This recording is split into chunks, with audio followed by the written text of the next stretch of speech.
The buzz of Daniel's phone broke the quiet of his Sunday morning. Sunlight streamed through the blinds of his small apartment, casting thin golden lines across the floor. He reached for the phone lazily, half expecting it to be some work email or a reminder about bills. Instead, it was a message from his younger brother, Ethan. The words on the screen made his heart skip. "Hey bro, sold your old empty building. We needed quick cash. Don't be mad." For a moment, Daniel blinked, unsure if he was still dreaming. Sold my building. His fingers tightened around the phone. A wave of disbelief washed over him, followed quickly by confusion. He typed back instantly. "What do you mean sold? That building was mine. What are you talking about?" Ethan's reply came fast, too casual for the weight of what he had just confessed. "Relax, man. It was just sitting there empty, rotting away. I got us $120K. That's more than enough for debts and expenses. You should be thanking me." Daniel sat up, his chest tightening. His mind raced through memories. That empty building wasn't just some abandoned property. It was part of their parents' inheritance, one of the last things tying them to the family they had lost too soon. Their father used to say the building was a seed for the future, something that might not seem valuable today, but would matter tomorrow. And now, with a few reckless words, Ethan had ripped it away. Daniel called his brother, but Ethan didn't pick up. Instead, another message popped up. "Don't overthink it. You were never using it anyway. I handled it. We needed cash quick. End of story." The casual arrogance stung worse than the betrayal itself. Daniel's hands trembled as he set the phone down. Memories of childhood with Ethan flooded back. The nights they stayed up late whispering about dreams, the way Daniel always protected him when kids bullied him, the promises they made to look out for each other after their parents were gone. And this was how Ethan repaid that bond. Daniel's chest ached, a knot forming in his throat. He wanted to scream, to demand answers, but at the same time he felt hollow. How could his own brother take something that wasn't his to sell? He looked at the family photo on the shelf, his parents smiling, arms around two young boys who had once trusted each other blindly. He whispered to himself, almost in a broken voice, "Dad, Mom, is this what you meant when you said family is everything? Did you know one day he'd betray me like this?" As the hours passed, Daniel couldn't shake the thought. If Ethan sold the building, who bought it, and for how much? Something inside him told him this wasn't the end of the story. It was only the beginning of a betrayal far deeper than a careless text. Daniel barely slept that night.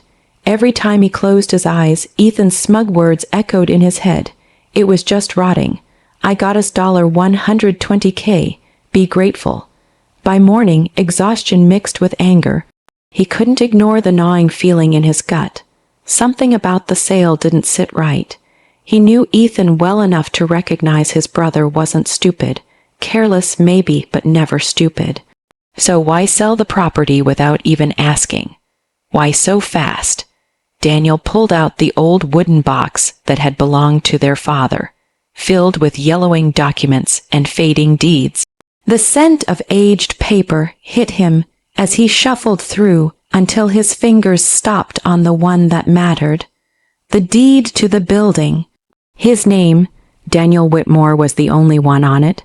Not Ethan's, not both of them, just his. His chest tightened. Legally, the building had been his alone all along. Ethan had no right, but as Daniel turned the papers over, another folder slipped out, one their father had carefully tucked away. Inside were old letters, maps, and notes about the land. His father's handwriting, neat and deliberate, marked the margins. Area under development, technology district expansion.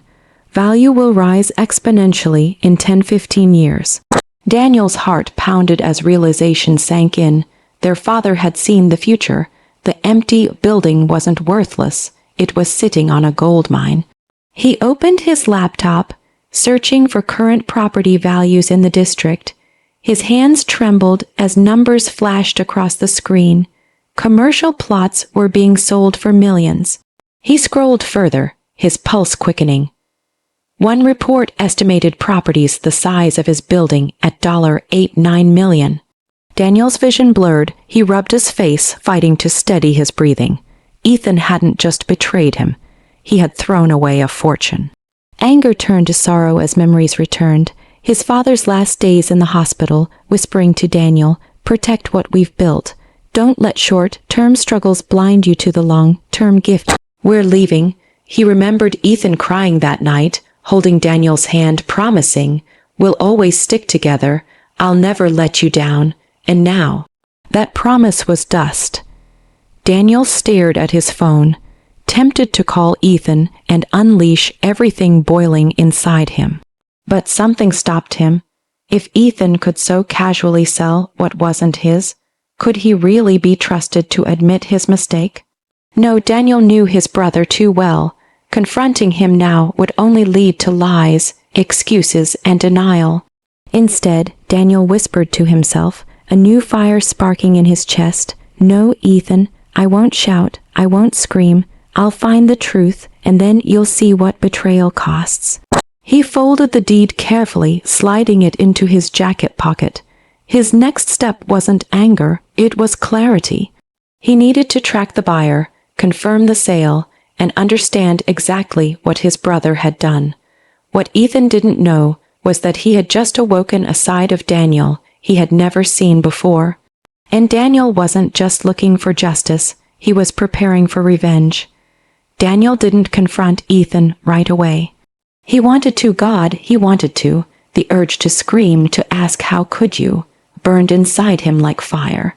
But every time he imagined Ethan's smug smirk, his heart hardened. No, shouting wouldn't give him peace. Strategy would. 2 days later, Daniel called Ethan. He forced his voice steady, like nothing was wrong. "Hey," he said, "I read your messages. You should have told me before selling, but I get it. Things were tough. You did what you thought was right." There was a pause, then Ethan's relieved laugh crackled through the phone. "See, I knew you'd understand. Man, you always overthink. It was just an empty shell. Now at least we've got some cash." Daniel closed his eyes, swallowing the bitterness in his throat. "Yay, you're right. Let's not fight over it. Ethan bought it." Instantly, that night, Daniel sat at his desk going over every detail. He had already spoken to a lawyer earlier that day, quietly confirming what he suspected. Since the deed was solely in his name, Ethan had no legal right to sell the property. The sale itself could be challenged. In fact, it bordered on fraud. The lawyer asked, "Do you want to pursue this immediately?" Daniel shook his head. "Not yet. I need more information. I need to know who bought it." So he dug deeper. After a few discreet inquiries, he discovered the buyer was a real estate developer, someone known for snapping up undervalued properties before flipping them for enormous profit. But here was the twist. The developer had grown suspicious the moment he realized the deed wasn't signed by Daniel. He had paid Ethan under the table, but the transaction wasn't fully legal. Daniel smiled bitterly. That meant the deal could be undone. The property could still be his. Meanwhile, Ethan strutted around like a hero. On social media, he posted pictures of new gadgets, expensive dinners, drinks with friends. His captions made Daniel's stomach turn. "Sometimes you gotta take risks to save the family. Big moves only." To the outside world, Ethan looked like a savior. To Daniel, he was nothing but a thief hiding behind arrogance. One evening, Ethan even called, his voice dripping with self-satisfaction. "Bro, I'm telling you, if I hadn't acted fast, we'd still be broke. You're too cautious, that's your problem. I'm the one who makes moves." Daniel forced a laugh. "Yeah, you've always been bold, Ethan. Always." What Ethan didn't know was that while he bragged, Daniel was laying traps. He had already met with the developer's lawyers, presenting proof of ownership. They were nervous. The last thing they wanted was a fraud case. Daniel didn't push them yet, but he left them with a clear warning. "That building is mine, and soon everyone will know the truth."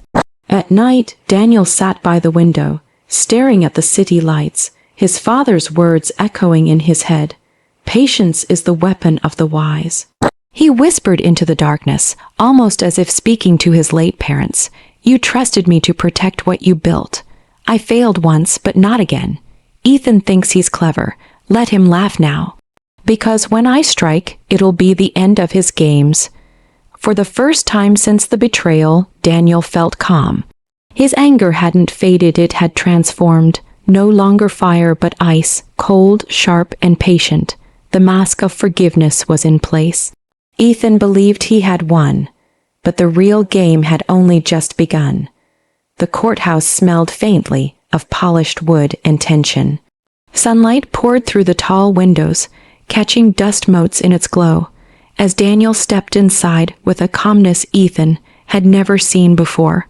He wore a simple navy suit, papers tucked under his arm, his lawyer at his side. Ethan arrived minutes later, swaggering as usual, dressed in a flashy jacket, his hair slicked back. When he spotted Daniel, he smirked. Bro, come on, you didn't have to make it a big deal. We're family. Family doesn't sue family. Daniel looked at him, really looked at him. The boy he once protected from bullies, the brother who used to cry in his arms after their parents died, now stood before him, greedy, arrogant, and blind to the damage he had caused.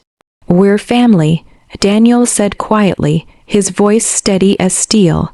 And you sold me out for money. Ethan's smile faltered. For the first time, a flicker of fear appeared in his eyes. The judge entered and the hearing began. Daniel's lawyer presented the deed, his name alone on the document. He showed Ethan's forged signatures, the fraudulent sale papers, and the shady under-the-table payment.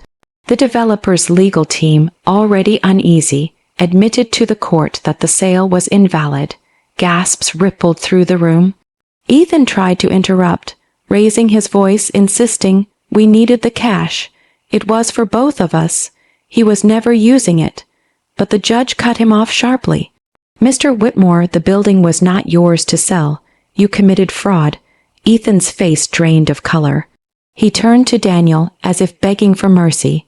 But Daniel sat still, his expression unreadable, the mask of forgiveness now shattered to reveal the truth, cold justice. The ruling was swift. The sale was annulled. The property was restored entirely to Daniel's ownership.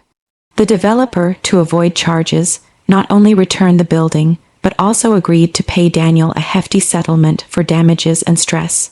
Millions more than Ethan could ever dream of holding in his hands. Ethan, meanwhile, was left exposed. He had already spent much of the $120,000 he had taken. Now, with fines, debts, and looming fraud charges, he stood on the edge of ruin. Outside the courthouse, Ethan chased after Daniel, his voice cracking. Daniel, please listen. I was just trying to help us. I thought I was saving the family. Daniel stopped, turned slowly, and for a moment his eyes softened with old memories. But then he shook his head. You weren't saving the family, Ethan, he said, his voice low but heavy with finality. You were selling it. Ethan's lips trembled, but no words came. Daniel walked away, each step lighter than the last. For the first time since that cursed text, he felt peace. Weeks later, Daniel stood in front of the building, his building. The tall, weathered structure stood proudly in the heart of the city's new tech district, now surrounded by gleaming towers and bustling energy. Soon, it would be worth even more than the $5 million estimates, but instead of greed, Daniel felt something different. He signed papers donating a portion of its future profits to a scholarship fund in their parents' names. Their legacy preserved not in Ethan's betrayal, but in Daniel's justice. As he locked the doors behind him, he whispered softly, almost as if speaking to the wind, Mom, Dad, I kept my promise. I protected what you built.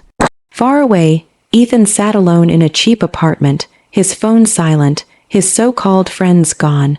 He scrolled through Daniel's public announcement about the charity, his stomach twisting. Once, he had mocked his brother for being too cautious, too patient.